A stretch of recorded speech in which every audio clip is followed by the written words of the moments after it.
बिस्मिल्लाहिर्रहमानिर्रहीम। Dear students, अस्सलाम वालेकुम।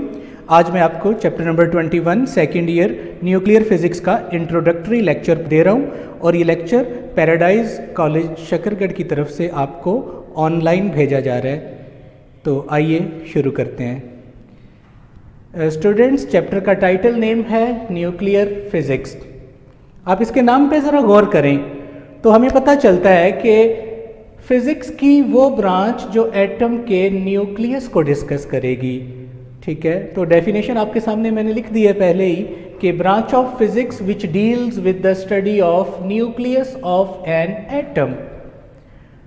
तो बच्चों, न्यूक्लियस क्या है? अब जरा हम इसको स्टेप वाइज ब्रेक करके चलते हैं, क्योंकि इस चैप्टर में हमने जो जो पढ़ना है हम उसको पहले उसकी आउटलाइन को जरूर देखेंगे। So what is nucleus?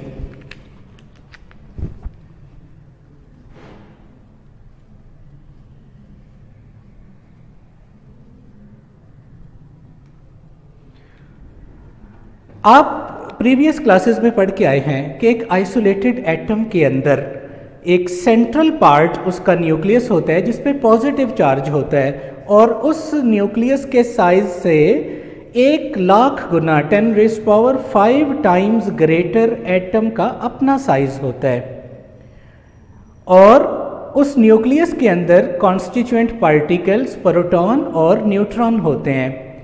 तो इन शॉर्ट हम क्या कहेंगे न्यूक्लियस के बारे में? नंबर 1, इट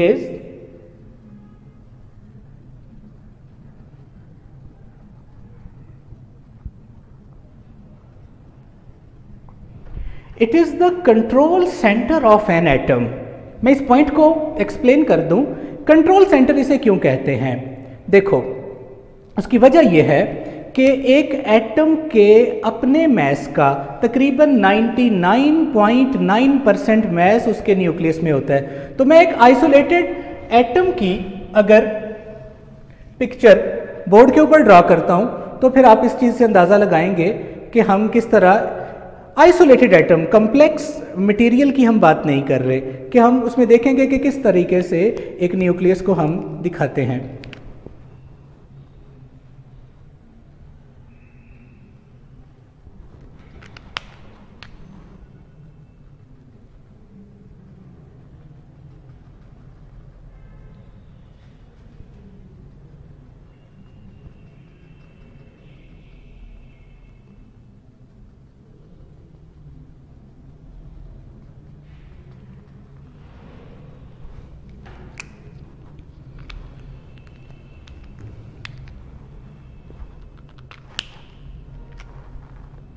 बच्चों, एटम का सेंट्रल पार्ट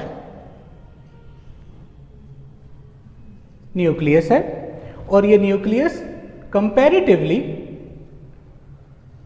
एक रिजिड पॉइंट मैस होता है, और इसके गिर्द जो रीजन है जिसमें इलेक्ट्रॉन्स अपने डेफिनेट डिस्टिंक्ट एनर्जी लेवल्स में ऑर्बिट करते हैं, उस रीजन को हम नाम देते हैं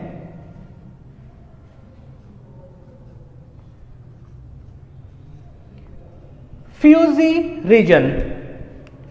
और ये बात आपने अपने ज़हन में रखनी है, मैं इसको भी बोर्ड के ऊपर एक पॉइंट की शक्ल में भी बता देता हूं कि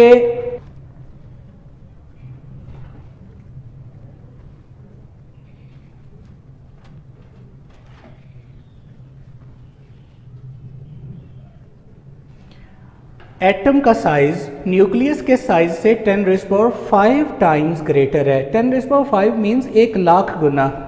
मान लीजिए कि न्यूक्लियस एक फुटबॉल है तो एटम एक बहुत बड़े कंपाउंड का नाम होगा। मीन्स कि ये फ्यूजी रीजन कितनी जगह ऑक्युपाई किए हुए है, और उसके मुकाबले में न्यूक्लियस बहुत ही स्मॉल है।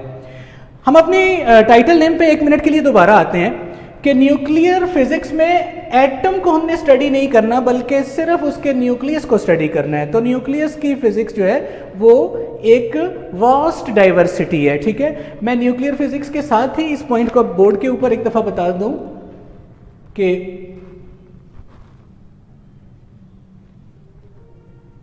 इट इज द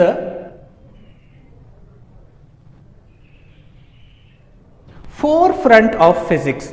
आज की मॉडर्न रिसर्च जिन सब्जेक्ट्स पे फिजिक्स के हो रही है उनमें न्यूक्लियर फिजिक्स एक बर्निंग साइंस है, यानी न्यूक्लियर फिजिक्स के इश्यूज बर्निंग इश्यूज माने जाते हैं।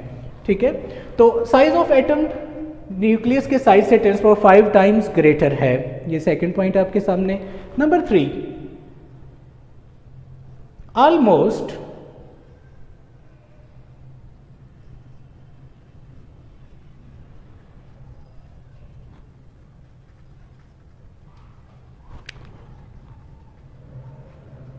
एक एटम के अंदर 99.9999% जो हिस्सा है वो खाली है। मैंने साथ में ब्रैकेट में लिख दिया फ्री स्पेस।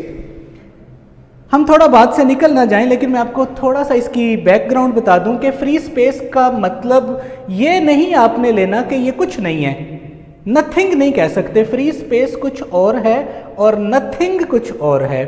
ठीक है, तो ये फ्री स्पेस बेसिकली मिलके बना है एक ऐसे मैटर से जिसको कहते हैं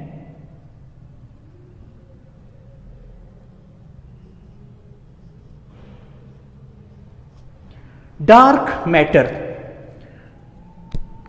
नंबर 4,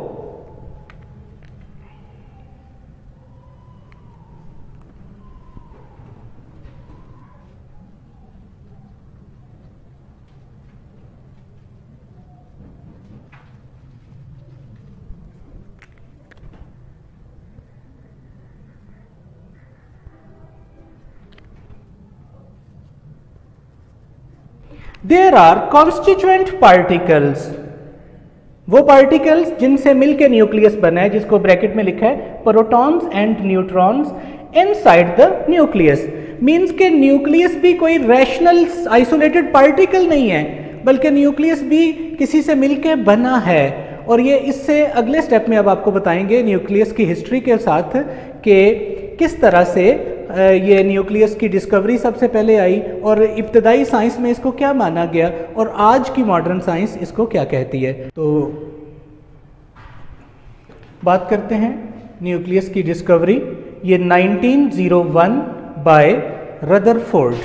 यहाँ पे एक छोटी सी मिसकंसेप्शन है बच्चों के माइंड में कि शायद रदरफोर्ड ने 1901 में एटम डिस्कवर किया, हालांकि ऐसा नहीं है। अगर हम एटम के वर्ड को बोर्ड के ऊपर लिखते हैं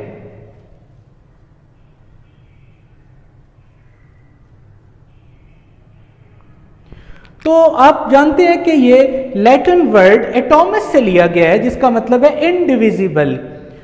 तो एटम के बारे में बच्चों यूनान की फिजिक्स में भी ये आइडिया मौजूद था कि मादे का, मटेरियल का जो स्मॉलेस्ट पार्टिकल, वो जैसा भी होगा, जो भी होगा, उसको एक नाम दे दिया था एटम का। तो रदरफोर्ड के एक्सपेरिमेंट ने 1901 में बेसिकली बताया था कि एटम के अंदर एक न्यूक्लियस है और उसका टोटल चार्ज उसका न्यूक्लियस के अंदर है, उसका तकरीबन 99.9% मैस उस न्यूक्लियस के अंदर है। तो ये 1901 में न्यूक्लियस की डिस्कवरी हुई रदरफोर्ड एक्सपेरिमेंट में। तो इस एक्सपेरिमेंट से पहले जो मॉडल था वो प्लम पुडिंग मॉडल था। इसके आगे हम बात करते हैं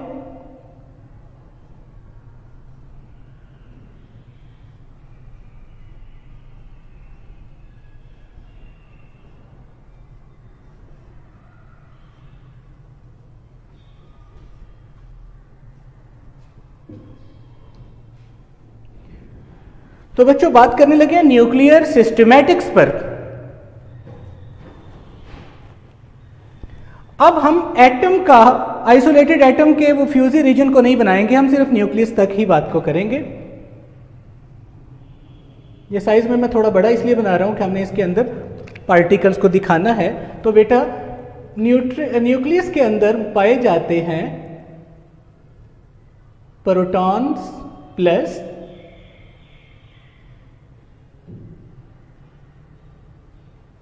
न्यूट्रॉन्स।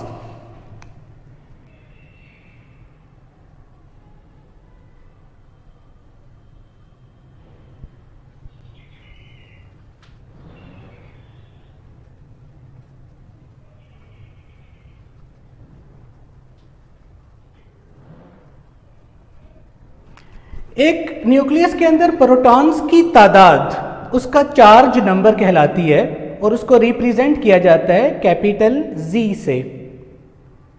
और आप जानते हैं कि प्रोटॉन पे कौन सा चार्ज है? पॉजिटिव चार्ज है। तो इसलिए न्यूक्लियस पे भी जो नेट चार्ज है वो पॉजिटिव होता है। हमने अभी कहा कि एटम का तकरीबन 99.99% मैस उसका न्यूक्लियस है। तो न्यूक्लियस के अंदर प्रोटॉन्स और न्यूट्रॉन्स की तादाद को मजमूई तौर पर मैस नंबर कहेंगे। अब हम कन्वेंशनली इसको लिखते किस तरह हैं? रवायती तरीका लिखने का, फॉर एग्जाम्पल x कोई एलिमेंट है, तो x जब किसी एलिमेंट को शो कर रहा है तो इसके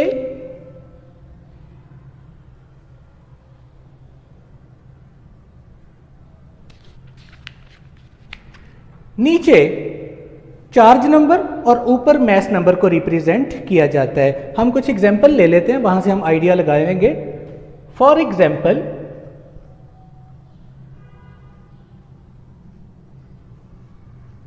हाइड्रोजन H11, तो आप इसको देखकर अंदाजा लगा सकते हैं कि ये आप हाइड्रोजन के उस एटम की बात कर रहे हैं जिसमें एक प्रोटॉन है और न्यूट्रॉन कोई नहीं है। क्यों? क्योंकि आपको दिखाई दे रहा है कि चार्ज नंबर 1 है, तो न्यूक्लियस के अंदर 1 प्रोटॉन और 0 न्यूट्रॉन। क्योंकि अगर न्यूट्रॉन भी इसमें एक होता कम से कम, तो यहाँ पे 1 + 1 2 हो जाना था। चलें एक और एग्जाम्पल से देखते हैं। हीलियम He2 4, तो आप यहां से लगाएंगे अंदाजा कि इस एलिमेंट के अंदर प्रोटॉन्स की तादाद 2 है और न्यूट्रॉन्स की तादाद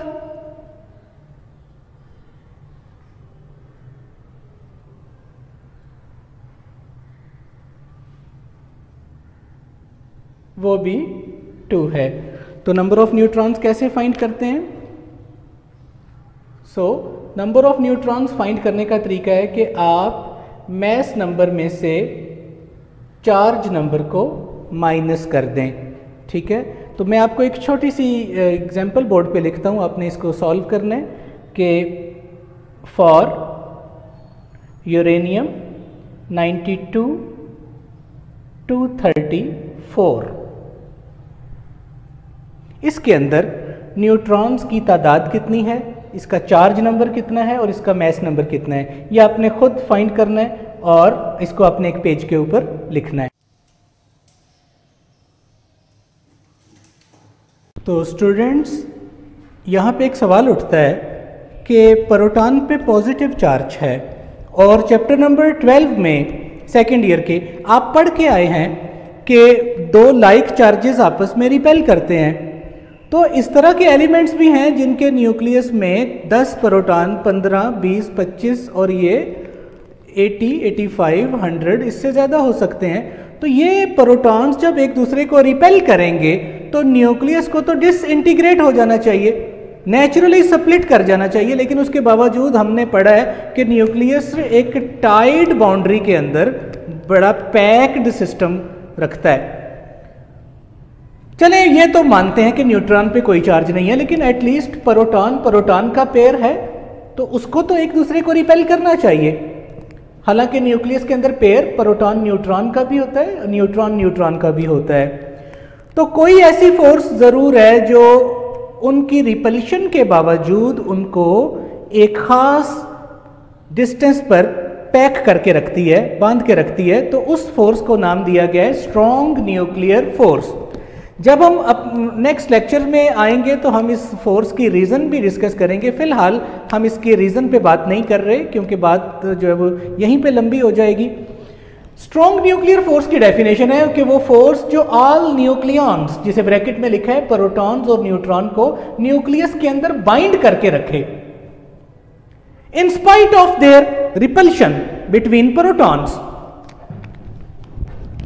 तो ये फोर्स बाइंड करती है इन टाइप्स ऑफ न्यूक्लियॉन्स को।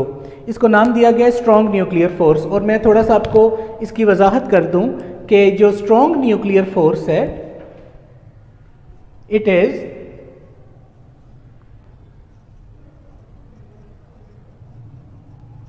Short range force.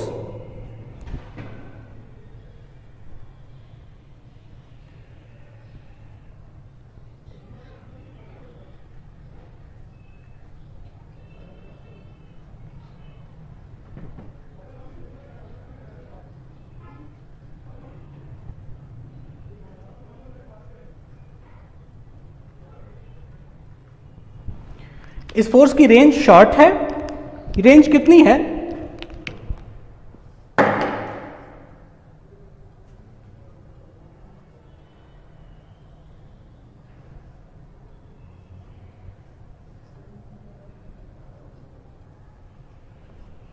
-10⁻⁻15 से ये फोर्स एक्टिव होती है और -14 तक ये फोर्स मैक्सिमम एक्ट करती है। अगर न्यूक्लियॉन्स के दरमियान फासला 1 फेम्टोमीटर यानी 10⁻⁻15 मीटर से ज़्यादा हो जाए तो फिर ये फोर्स अपना काम नहीं करेगी और फिर न्यूक्लियस को स्प्लिट करना बड़ा आसान है, क्योंकि कूलम की रिपल्शन जो है वो ज़्यादा हो जाएगी। तो सेकंड पॉइंट है कि it is comparatively strong than Coulomb's force. मैं यहाँ पे एक छोटा सा ग्राफ आपको दिखाता हूँ और उस ग्राफ से आप अंदाज़ा लगा जाएंगे कि फोर्स और डिस्टेंस जो है वो किस तरह से वेरी करता है। तो मान लीजिए कि दो प्रोटॉन्स हैं और दोनों पे यकीनन पॉजिटिव चार्ज है, और आप अच्छी तरह जानते हैं कि लाइक चार्जेस एक दूसरे को रिपेल करते हैं, तो इनके दरमियान मौजूद है एक फोर्स ऑफ रिपल्शन।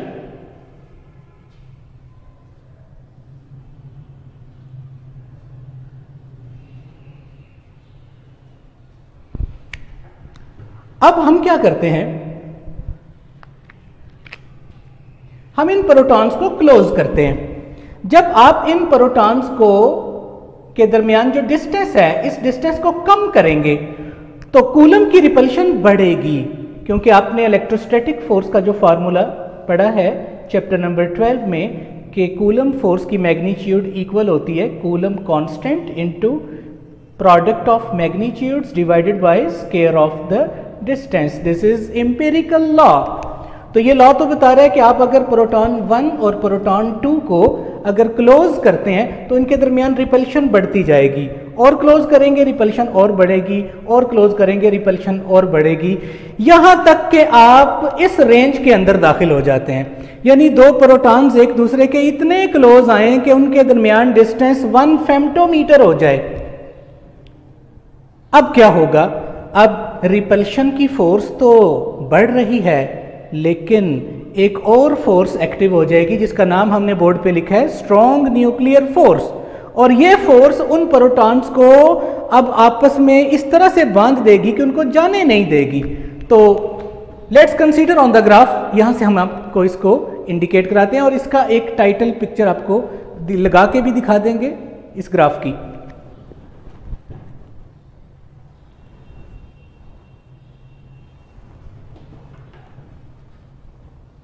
हम एक्स एक्सिस पे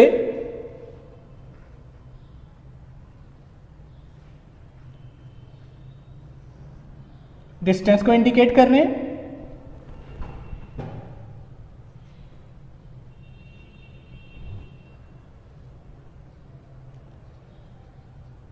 और वाई एक्सिस पे उन प्रोटॉन्स के दरमियान फोर्स को डिस्कस कर रहे हैं। तो डिस्टेंस चूंकि हम ज्यादा से कम कर रहे हैं तो फेम्टोमीटर की ही ऑर्डर में हम डिस्टेंस को रखेंगे।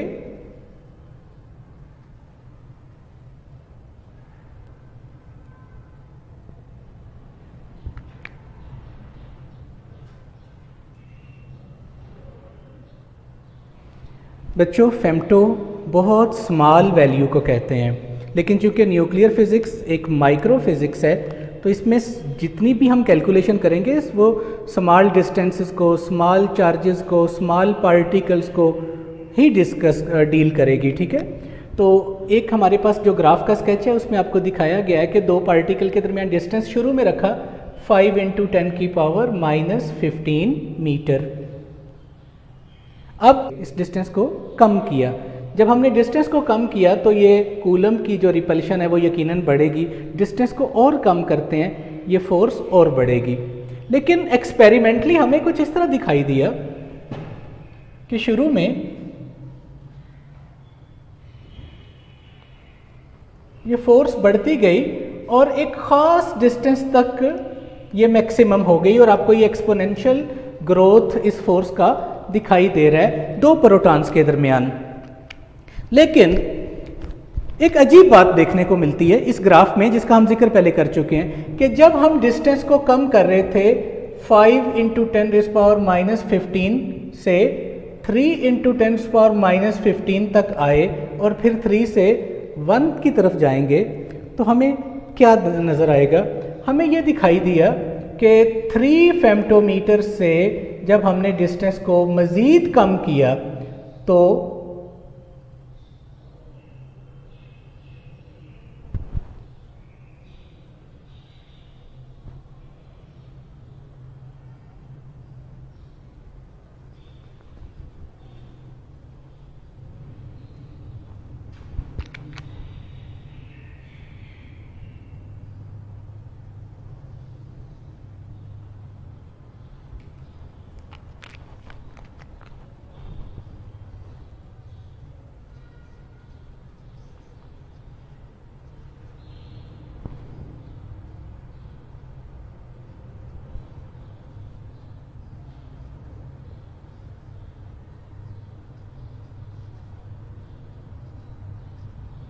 जब हमने डिस्टेंस को मज़ीद कम किया तो रिपल्शन के पैरेलल फोर्स ऑफ अट्रैक्शन शुरू हो गई, स्ट्रॉन्ग न्यूक्लियर फोर्स जिसका नाम दिया है। और अब डिस्टेंस जैसे जैसे कम होता जा रहा है, इस पर्टिकुलर पॉइंट पे रिपल्शन तो मैक्सिमम हो चुकी थी, लेकिन ग्राफ में दिखाया गया है कि अब अट्रैक्शन की फोर्स इस पॉइंट पे डोमिनेट कर गई है। और जब हम इस ग्राफ को, जो कि एक्सपेरिमेंटली एक ग्राफ है, मज़ीद इसको बढ़ाते हैं तो हमें ये दिखाई देगा कि यही फोर्स जो है वो 1 फेम्टोमीटर के डिस्टेंस के ऊपर आके, मैं 1 फेम्टोमीटर वाले पॉइंट को भी हाईलाइट करता हूँ कि 1 फेम्टोमीटर वाले पॉइंट पे जाके ये फोर्स मैक्सिमम हो जाती है। और अब ये ग्राफ आपको दिखाई दे रहा है कि अट्रैक्शन रिपल्शन की फोर्स के मुकाबले में अट्रैक्शन की जो फोर्स है वो काफ़ी ज़्यादा डोमिनेट कर गई है। अब ज़रा इसको रिवर्स करें, अगर आप 1 फेम्टोमीटर से डिस्टेंस पार्टिकल के दरमियान कम करेंगे तो ये वाली फोर्स अट्रैक्शन की डिक्रीज़ होती जाएगी, होती जाएगी, होती जाएगी। और अगर ये डिस्टेंस जो है वो आपने एक ख़ास वैल्यू से बढ़ा दिया, जिसको ग्राफ में दिखाया गया है, मैं पहले भी बोल चुका हूँ, तो क्या नज़र आएगा कि अब रिपल्शन डोमिनेट करती जाएगी और फिर उन पार्टिकल्स को आपस में जोड़ना नामुमकिन हो जाएगा। वो एक नेचुरल फोर्स से एक दूसरे को रिपेल कर जाएंगे। मैं यहाँ पे लिख दूँ कि नेचर की फोर्सेस में एक छोटा सा कंपैरिजन वो ये है कि दो बॉडीज़ के दरमियान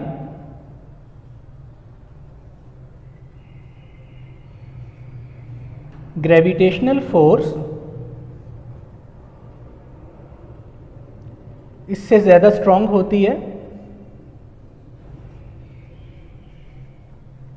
कूलम्स फोर्स, और कूलम्स फोर्स से भी ज़्यादा स्ट्रॉन्ग है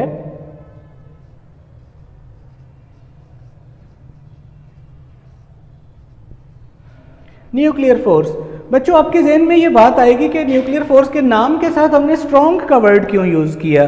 तो मैं आपको बताता चलूं कि ये हमारे इस चैप्टर के लास्ट में ये बात डिस्कस की जाएगी कि न्यूक्लियर फोर्सेस की 2 टाइप्स हैं, स्ट्रॉन्ग न्यूक्लियर फोर्स और वीक न्यूक्लियर फोर्स। लेकिन चूंकि इस वक्त हमारा ये सब्जेक्ट नहीं है, मैंने इसको डिफ्रेंशिएट भी नहीं कर रहा, तो इतना याद रख लें बस कि ग्रेविटेशनल फोर्स से कूलम फोर्स और कूलम फोर्स से भी न्यूक्लियर फोर्स जो है वो स्ट्रॉन्ग है। तो स्टूडेंट्स, माइक्रो पार्टिकल्स के मैसेज की अगर हम बात करें तो एटम के लेवल पर तो इन्हीं पार्टिकल्स को अभी तक रैशनल कहा गया है, इलेक्ट्रॉन, प्रोटॉन और न्यूट्रॉन को, हालांकि ये भी रैशनल नहीं है।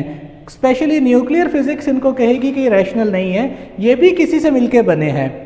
लेकिन हम अपनी इन मैसेज की वैल्यूज़ को पहले लिख लें। इलेक्ट्रॉन का मैस बताया गया है 9.1 × 10⁻31 किलोग्राम, प्रोटॉन का मैस 1.673 × 10⁻27 किलोग्राम और न्यूट्रॉन का मैस है 1.675 × 10⁻27 किलोग्राम।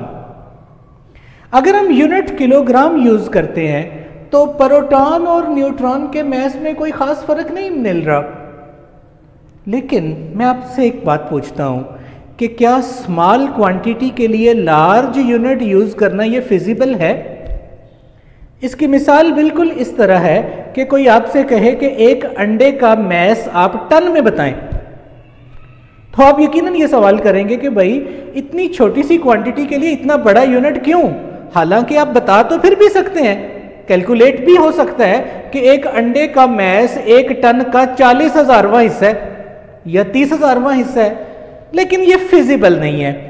सो मेजरमेंट के रूल्स के अकॉर्डिंग हम ये कहते हैं कि स्मॉल मेजरमेंट के लिए यूनिट भी स्मॉल होना चाहिए और लार्ज मेजरमेंट के लिए यूनिट भी लार्ज होना चाहिए। तो किलोग्राम यूनिट यूज तो होता है, लेकिन माइक्रो कैलकुलेशन में किलोग्राम के यूनिट की बजाय हम एक एटॉमिक मैस यूनिट यहाँ पे इंट्रोड्यूस कराएंगे। तो मैं पहले इसका नाम यहाँ पे लिख लूँ, एटॉमिक मैस यूनिट एक डिफाइंड यूनिट है माइक्रो कैलकुलेशन के लिए।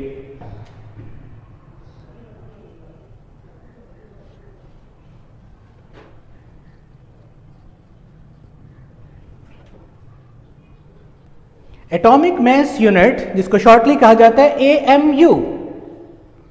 AMU की डेफिनेशन ये है कि अगर हम कार्बन के एक एटम C612 इसके 12 हिस्से किए जाए तो एक टुकड़ा जो आपके पास आएगा वो कहलाएगा 1 AMU। तो डेफिनेशन बच्चों ये हुई कि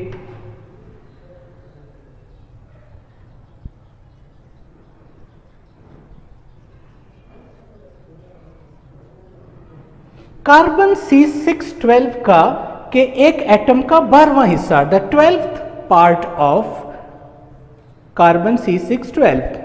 तो अगर मैं कार्बन C612 के एक एटम को एक ब्लॉक से दिखाऊं, मान लीजिए कि कार्बन C612 का एक एटम है और C612 को आपको अब समझ आ जानी चाहिए कि एक एटम कार्बन का वो वाला जिसमें 6 प्रोटॉन्स हैं 6 न्यूट्रॉन्स हैं, और आपको ये बात अच्छी तरह पता है कि इसमें इलेक्ट्रॉन भी 6 हैं क्योंकि प्रोटॉन और इलेक्ट्रॉन की तादाद बराबर होती है। इस एटम के 12 पार्ट कर लिए जाए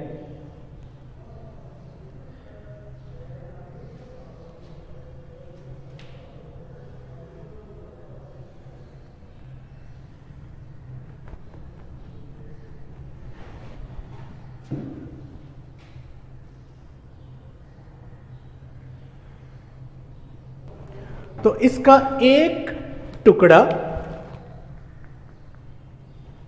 1 AMU कहलाएगा। इट मीन्स कि अगर आप इलेक्ट्रॉन का मैस AMU में बताएंगे तो बताएंगे वो कितने AMU है, यानी इस एक टुकड़े से कितना ज्यादा है या कितना कम है।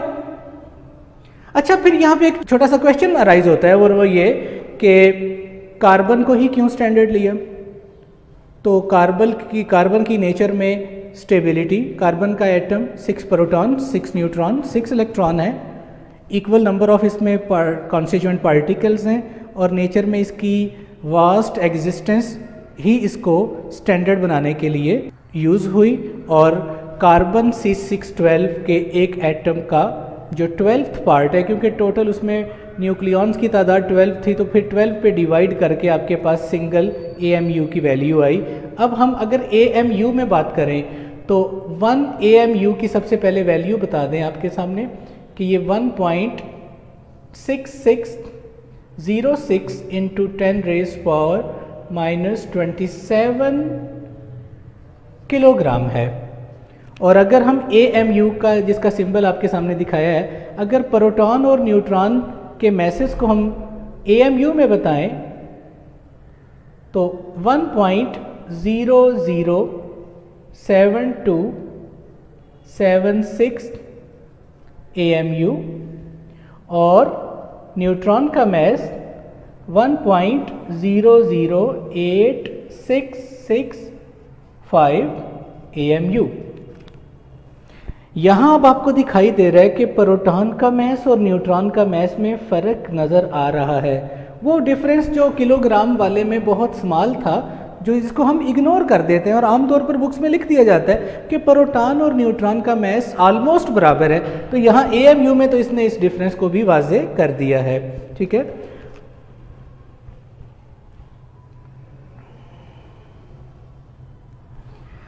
लास्ट पे स्टूडेंट्स मैं आपके सामने एक छोटा सा क्वेश्चन रखता हूँ और आपने इसका आंसर मुझे करना है। अगर किसी एटम के न्यूक्लियस में चेंज आ जाए, चेंज आने से मुराद न्यूक्लियॉन्स की तादाद बढ़ जाए या कम हो जाए, तो क्या एलिमेंट ट्रांसम्यूटेट कर जाएगा, एक एलिमेंट से दूसरे एलिमेंट में शिफ्ट हो जाएगा, या एलिमेंट में कोई चेंज नहीं आएगा? तो आपने इस क्वेश्चन को सोचना है। सारी बातों को लिंक करते हुए मैं फिर रिपीट कर देता हूं कि एटम का कंट्रोल सेंटर उसका न्यूक्लियस है और न्यूक्लियस के अंदर एटम का टोटल मास पाया जाता है।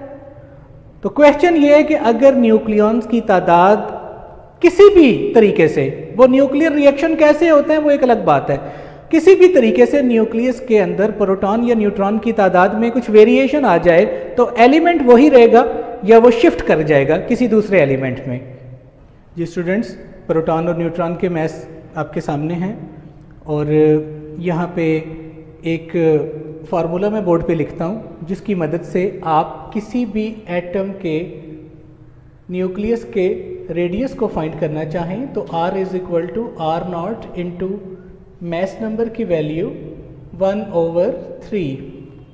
इसकी कैलकुलेशन फ़िलहाल हम इसमें नहीं जा सकते क्योंकि हम इंट्रोडक्टरी लेक्चर पे हैं। बस इतना याद रखना है, A मास नंबर है और आप किसी भी एटम के रेडियस को जब फाइंड करेंगे तो इस फार्मूले से फाइंड करेंगे और यकीनन मास नंबर तमाम एलिमेंट्स का एक नहीं है, सो रेडियस भी तमाम न्यूक्लियाई के एक जैसे नहीं होंगे, ठीक है। और आर नॉट की जो वैल्यू है वो तकरीबन 1.2 फेम्टोमीटर ली जाती है, वेयर फेम्टो आपको पता है 10⁻⁻15 मीटर है, ठीक है। और न्यूक्लियस के बारे में मज़ीद आप जो आपके सामने कुछ बातें रख दूं कि न्यूक्लियस का जो रेडियस है वो कोई शार्प रेडियस नहीं है। हम इसको आइडियल केस में तो एक सफ़ियर ही मानेंगे, लेकिन इसकी शेप और इसकी जो डेंसिटी है इसके ऊपर एक वास्ट डाइवर्सिटी है, ये हमेशा यूनिफॉर्म नहीं रहती। डिफरेंट रिएक्शंस के दौरान इसमें जो चेंजेस आते हैं वो इसकी शेप को भी इफ़ेक्ट करते हैं, ठीक है। What is isotopes?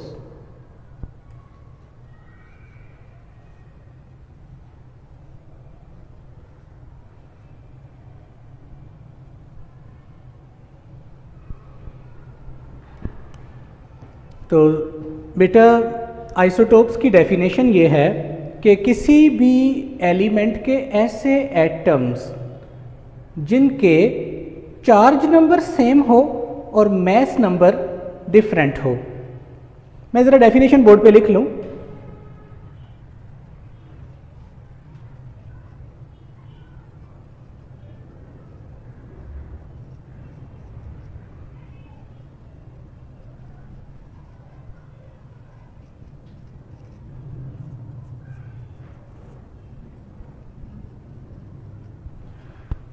तो बेटा डेफिनेशन ये है कि किसी एलिमेंट के ऐसे एटम्स जिनके चार्ज नंबर सेम हों लेकिन मास नंबर डिफरेंट हों।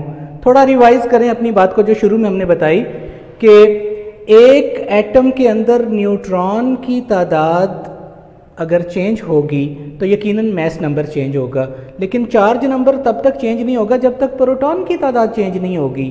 तो आप ये भी इसकी डेफिनेशन कर सकते हैं कि ऐसे एटम्स सेम एलिमेंट के जिनमें न्यूट्रॉन्स की तादाद डिफरेंट हो जाए। क्यों? क्योंकि न्यूट्रॉन की तादाद के चेंज होने से चार्ज नंबर पे कोई फर्क नहीं पड़ता, लेकिन मास नंबर पे फर्क पड़ जाता है, ठीक है। तो ये डेफिनेशन आपके सामने है कि आइसोटोप्स कहते हैं ऐसे एलिमेंट एटम्स को, किसी एलिमेंट के जिनमें न्यूट्रॉन्स की तादाद वेरी करे। अच्छा, फिर यहाँ पे एक सवाल है, वो बेटा ये है कि जितने भी केमिकल रिएक्शंस आप पढ़ते हैं उनमें इलेक्ट्रॉन्स पार्टिसिपेट करते हैं, और इलेक्ट्रॉन्स भी आउटर मोस्ट शेल के इलेक्ट्रॉन हैं जो आप किसी भी केमिकल बॉन्डिंग में आप जिनको पढ़ते हैं, वो चाहे किसी भी तरह से बॉन्ड बने उसमें आउटर मोस्ट शेल के इलेक्ट्रॉन्स हैं जो पार्टिसिपेट करते हैं। न्यूक्लियस किसी किस्म की इन्वॉल्वमेंट्स नहीं बताता है, ठीक है। लेकिन आप यहाँ पे इस बात को ज़हन में रख लें कि आइसोटोप्स के अंदर भी केमिकली कोई चेंज नहीं आएगा। क्यों? क्योंकि एक एटम के आउटर मोस्ट शेल्स में जितने इलेक्ट्रॉन होते हैं उतने ही न्यूक्लियस के अंदर प्रोटॉन्स होते हैं, तभी तो एटम न्यूट्रल है। सो ये बात आपको अच्छी तरह पता है कि अगर प्रोटॉन की तादाद में कोई चेंज नहीं आएगा तो उसकी केमिकल प्रॉपर्टी में भी कोई किसी किस्म का चेंज नहीं आएगा, लेकिन उसकी फिजिकल प्रॉपर्टी चेंज हो जाएगी। मसलन एक एटम के अंदर न्यूट्रॉन की तादाद 20 है, तो 20 से अगर 21 और फिर 22 हो जाए तो आप देख रहे हैं कि एटम का जो न्यूक्लियस है वो लाइट से हैवी और हैवी होता गया। इसका मतलब है कि उसकी फिजिकल प्रॉपर्टी यकीनन चेंज हो जाएगी। क्यों चेंज होगी? फिर रिपीट कर रहा हूं उस बात पर कि एटम का कंट्रोल सेंटर उसका न्यूक्लियस है, तो जब न्यूक्लियस हैवी होगा तो एटम हैवी हो जाएगा, और एटम हैवी हो गया मींस कि उसकी फिजिकल जो एग्जिस्टेंस है उसमें चेंज आ गया, लेकिन इसका किसी भी केमिकल रिएक्शन पे कोई फर्क नहीं पड़ेगा। तो कुछ आइसोटोप्स की एग्जांपल मैं बोर्ड पे लिखता हूँ और वहाँ से आप अंदाज़ा लगाएंगे कि किस एलिमेंट के कितने आइसोटोप्स, ये आप पीरियोडिक टेबल में आपको इसकी वास्ट डाइवर्सिटी मिल जाएगी। हम एक दो एग्जांपल्स हैं उनको देखते हैं और उन आइसोटोप्स के अंदर प्रोटॉन न्यूट्रॉन की तादाद को भी हम चेक करते हैं। हम एक सिंपल एग्जांपल लेते हैं, आप इससे वाकिफ हैं कि हाइड्रोजन के 3 आइसोटोप्स हैं, प्रोटियम, ड्यूट्रियम और ट्रीटियम। इसको लिखा जाएगा इस तरह से H11, H12, H13। सबसे पहले आप प्रोटियम के बारे में बताएं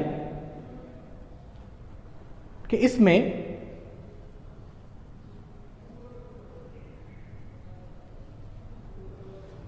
नंबर ऑफ प्रोटॉन्स कितने हैं, तो आप कहेंगे 1। ड्यूट्रियम के अंदर भी नंबर ऑफ प्रोटॉन्स 1 और ट्रीटियम के अंदर भी 1, लेकिन न्यूट्रॉन्स की तादाद जो मैस नंबर में से चार्ज नंबर को माइनस करके आती है वो आपको तीनों में डिफरेंट दिखाई देगी। कैसे? प्रोटियम में अगर आप बात करें